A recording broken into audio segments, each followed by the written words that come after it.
গতিকে ইয়াৰ পিছৰটো যি এক ডিপেন্ডেন্ট পোটেনচিয়েল এনাৰ্জি হয় এইটো তোমাৰ চিনাকি নতুন নহয় তোমাৰ বাবে ই এটা হাইড্ৰজেন এটম গতিকে আমি ধৰি লম হাইড্ৰজেন এটম আমি ধৰি লম প্ৰটনটো বহুত গধুৰ যদিও গধুৰ নহয় তুমি জানা কি কৰিব লাগে তুমি কি কৰিবা এটা ৰিডিউস মাছক পৰিচয় কৰাই দিবা কিন্তু ধৰা হওক ই ইলেক্ট্ৰনতকৈ গধুৰ আৰু তোমাৰ কেমিষ্ট্ৰি ধৰা পদ্ধতি হল তুমি ক'ব পাৰা 1 এক্সোসেল 2 এক্সোসেল 2p সেল ইত্যাদি বুলি আৰু তুমি লিখিব পাৰা ইয়াত ৰেখা দিব পাৰা সঠিক ডিজেনেৰেসি 1 এক্সোসেলৰ সৈতে প্ৰিন্সিপাল কোৱান্টাম নম্বৰ n সমান 1l যি শূন্যৰ সমান কিন্তু তুমি পাবা ৰঙা লাইনডাল আৰু পসিবল এই 1 2 স্পিন ষ্টেট সেয়েহে ই হৈছে দুমুখীয়া ডিজেনেৰেট আৰু এনেদৰে 2 এক্সোসেলৰ আকৌ দুয়োটা থাকিব n equal to 1l equal to 0 কিন্তু মই কিয় চাৰিডাল ৰেখা দিলো দিব পাৰি নে নোৱাৰি হয় নে নহয় নহয় গতিকে ই শুদ্ধ নহয় সকলো লিখা আছে 2s মই ভুল কৰিলো গতিকে তুমি বুজি পাইছা তুমি কেমিষ্ট্ৰি কোৰ্সত কি কৰা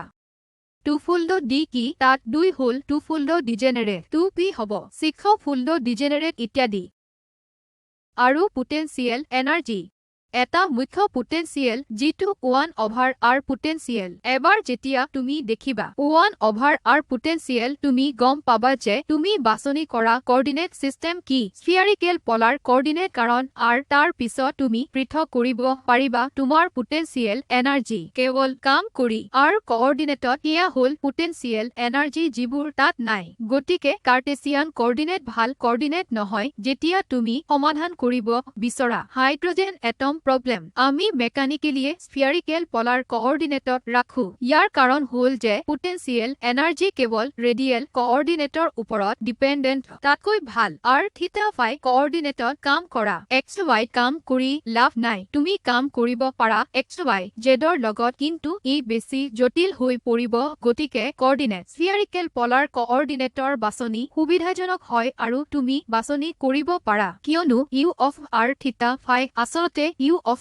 r হয় তাত কোনো থিটা ফাই কম্পোনেন্ট নাই আৰু আমি সেপাৰেবল ওয়েভ ফাংচন লিখিব পাৰো ৰেডিয়েল ডিপেন্ডেন্টৰ প্ৰডাক্ট হিচাপে থিটা ডিপেন্ডেন্ট আৰু ফাই ডিপেন্ডেন্ট গতিকে হেমিল্টনিয়ান হাইড্ৰজেন এটমৰ বাবে 3 ডাইমেনশনত তুমি লিখিব পাৰা ডেল স্কয়াৰ স্পষ্টভাৱে মই লিখা নাই লাপ্লাছিয়ান কি হয় কিন্তু তুমি জানা কি কৰিব লাগে আৰু আছে 1/r গতিকে r থিটা ফাইক সাবস্টিটিউট কৰা আৰু আকৌ লিখা তোমাৰ লাপ্লাছিয়ান স্ফিয়াৰিকেল কোঅৰ্ডিনেটছত আৰু তেতিয়া তুমি কি কৰিবা তুমি চেষ্টা কৰি পৃথক কৰিবা দুয়োটা সমীকৰণ হয়নে প্ৰথমে আমি এই সম্পূৰ্ণ সমাধানটো লিখিম ইয়াৰ পৰা দেখিব পাৰিবা ইয়াৰ এটা r ডিপেন্ডেন্ট আছে আৰু থিটা ডিপেন্ডেন্ট ফাই ডিপেন্ডেন্ট আছে আমি চেষ্টা কৰিম পৃথক কৰিবলৈ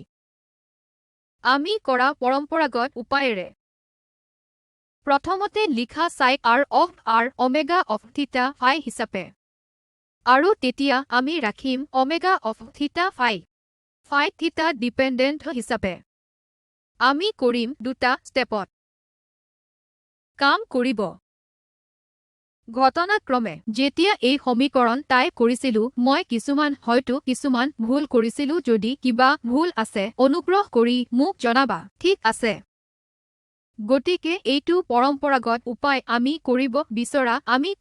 বিচৰা একমাত্ৰ উপায় হৈছে ডিভাইড বাই r স্কয়াৰ যাতে আমি পাও টাৰ্ম যিবোৰ r of r dependent piece omega of theta phi dependent piece হয় এইটো r ডিপেন্ডেন্ট তুমি কেনেকৈ লিখিবা এনেকৈ লিখিবা প্লাস এই শেষৰ টাৰ্ম হ'ব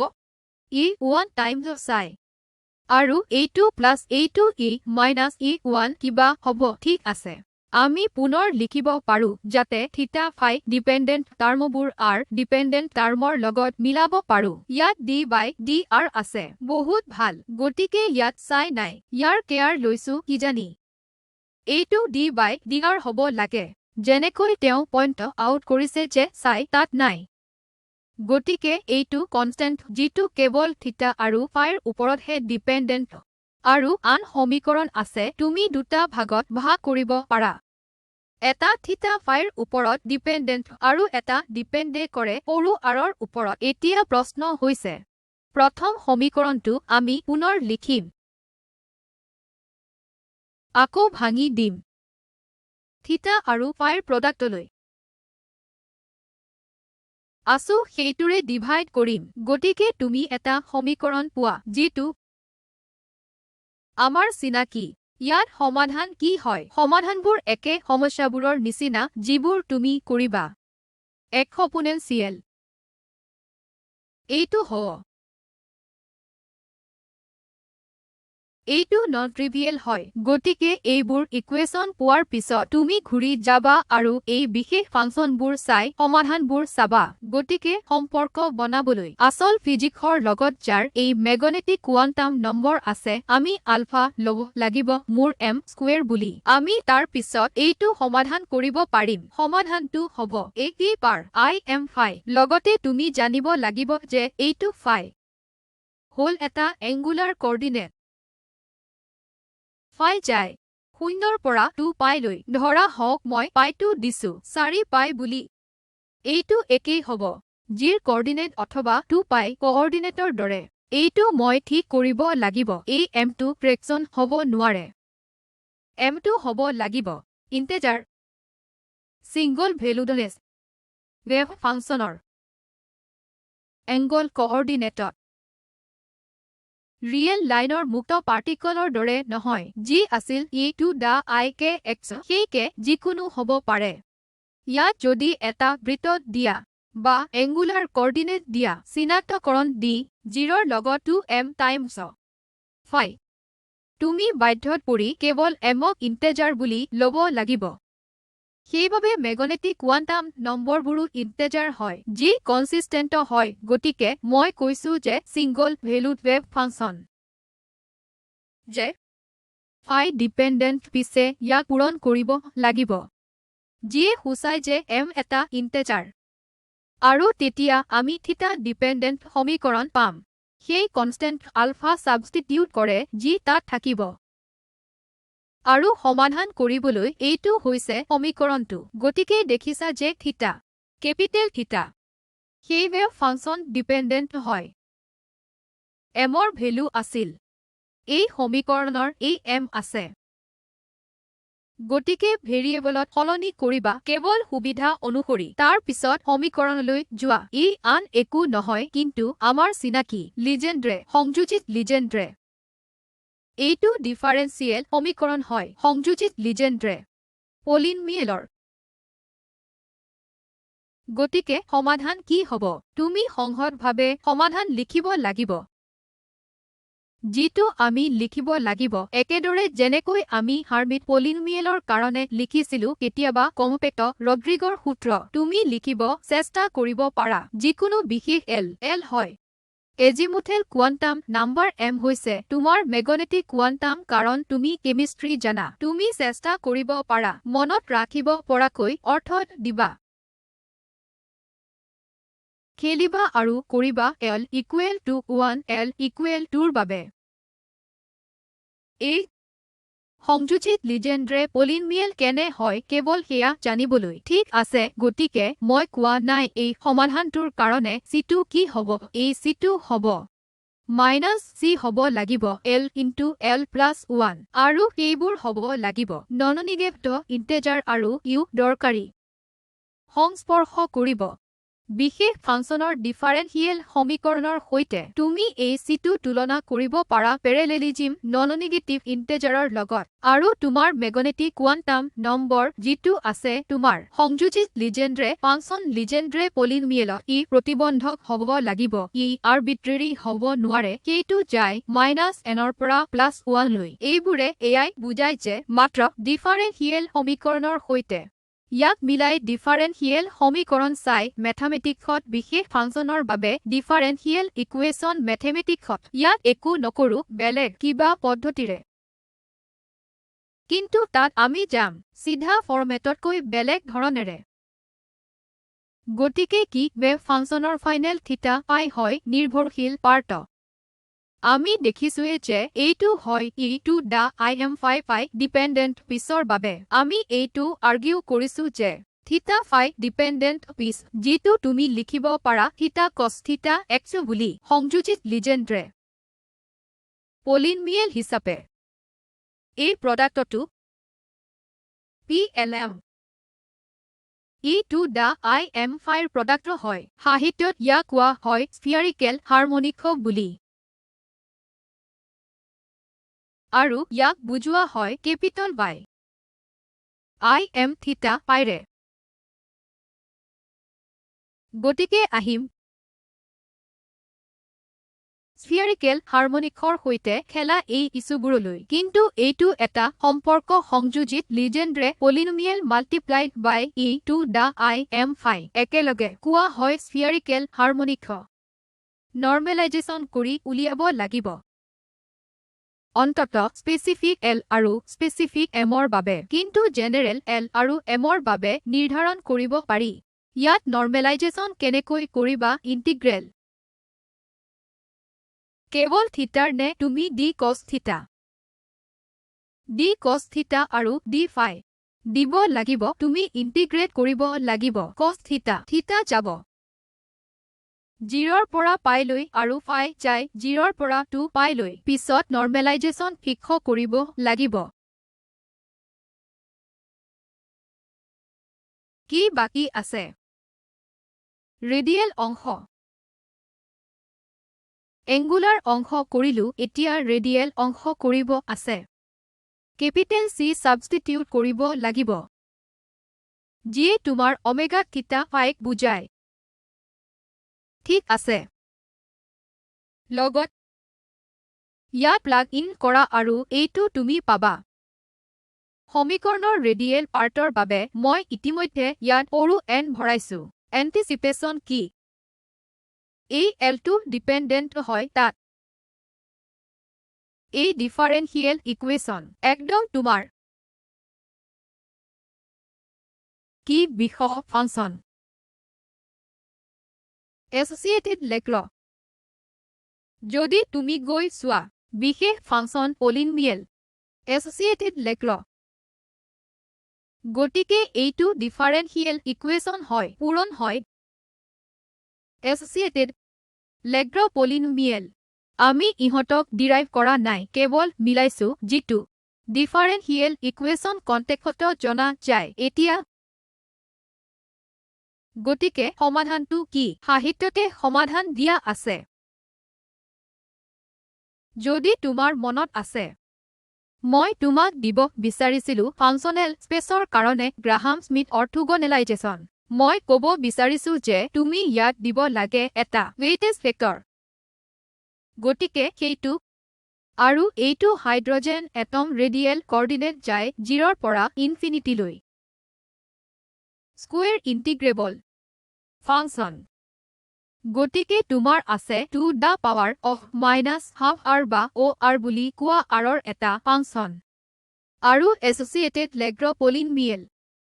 আৰু এটা কণ্ডিশ্যন আছে যে n আৰু ডেল আৰ্বিট্ৰেৰী নহয় তোমাৰ L2 সদায়ে nৰ লগত সমান বা nতকৈ সৰু হ'ব লাগে nতকৈ সৰু বা nৰ সমান হ'ব লাগে যি Lতকৈ ডাঙৰ হ'ব লাগে ঠিক আছে গতিকে r যি আমি লিখিছো মাত্ৰ এটা ফাংচন তাৰ প্ৰপৰ্চনেলটো rলৈ মাল্টিপ্লাই কৰিছে কিন্তু তাত আছে এটা বৰ ৰেডিয়াছ a নট সংযোজিত হৈ আছে এইবোৰ সকলো মিলাই কি আছে তাৰ আৰু আমি কি জানো বৰ ৰেডিয়াছ কি হয়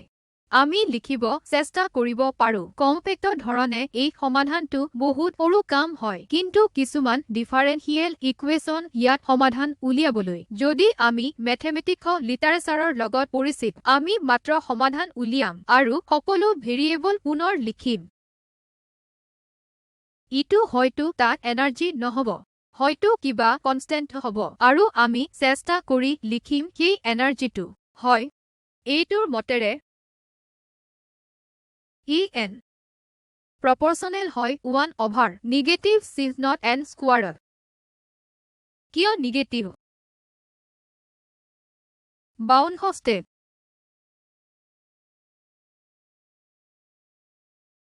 পজিটিভ চিহ্নৰ অনুমতি আছে নাই? পজিটিভ এনাৰ্জি 52ৰ বাবে নহয়, কিন্তু তোমাৰ ষ্টেট থাকিব লাগে। তুমি বহি কৰা স্পেচিফিক এন আৰু এটা স্পেচিফিক এলৰ সৈতে খেলা আৰু চোৱা নৰ্মেলাইজেশ্যন পাইছা নাই। ইয়াত নৰ্মেলাইজেশ্যন হ'ব ইণ্টিগ্ৰেল অভাৰ ডি আৰ স্কুৱেৰো থাকিব লাগে। স্পষ্টভাৱে নৰ্মেলাইজেশ্যন 3 ডাইমেনশ্যনত।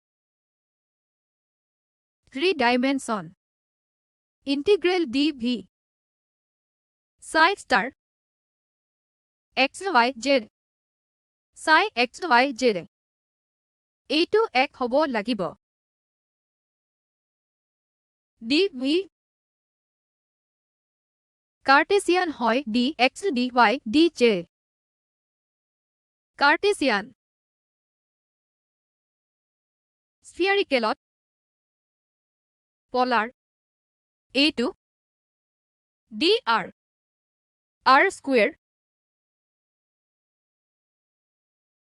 থিতা ডি থিতা ফাই। মই ক'ব বিচাৰিছো যে যদি তুমি চাই লিখা আৰ থিতা ফাইৰ ফাংচন বুলি omega of theta phi times R তেতিয়া integral sine theta D phi omega of theta phi square এক হ'ব লাগিব। আৰ স্কুৱেৰ কি হ'ব? মড স্কুৱেৰটো মাল্টিপ্লাই হ'ব এই পিছেৰে। গতিকে তোমাৰ আছে মই R of R whole square D R square. এইটো জেকবিয়েন পৰা আহিছে। যেতিয়া তুমি আৰ থিতা ফাইলৈ এক্স ৱাই জেড লৈ যোৱা বহুত ছাত্ৰ ছাত্ৰীৰ মতেৰে এইটো আহিছে যোৱা কেইবছৰত। সিহঁতে পাহৰি যায় আৰ স্কুৱেৰৰ বিষয়ে নৰ্মেলাইজেশ্যনত। যেতিয়া তুমি স্ফিয়াৰিকেল কঅৰ্ডিনেটত যোৱা তাত নন ট্ৰিভিয়েল জেকবিয়ান আছে তুমি মনত ৰাখিব লাগিব। গতিকে এইটো আৰ স্কুৱাৰত D R sine theta D phi মন omega theta phi whole square ড mod R of R whole square এইটো 1 হ'ব লাগিব। সেইটোৱে নৰ্মেলাইজেশ্যন যি ভাগ কৰিব পাৰি আৰ পিছ আৰু থিতা পিছলৈ। কিন্তু নৰ্মেলাইজেশ্যন হ'বই লাগিব ভলিউম ফেক্টৰ যি হয় চিলিণ্ড্ৰিকেল কঅৰ্ডিনেটত। যদি মই লিখো চাইৰৰ চাই জেড সেইটো হ'ব ডিজে ডি ৰ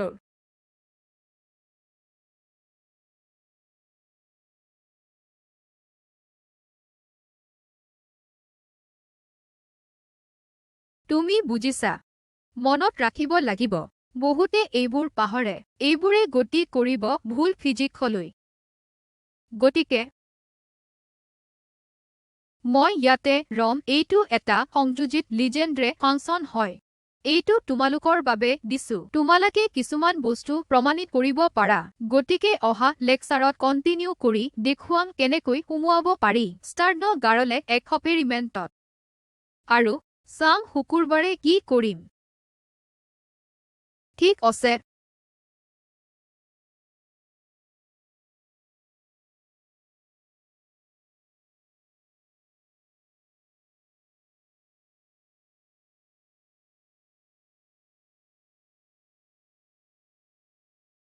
দা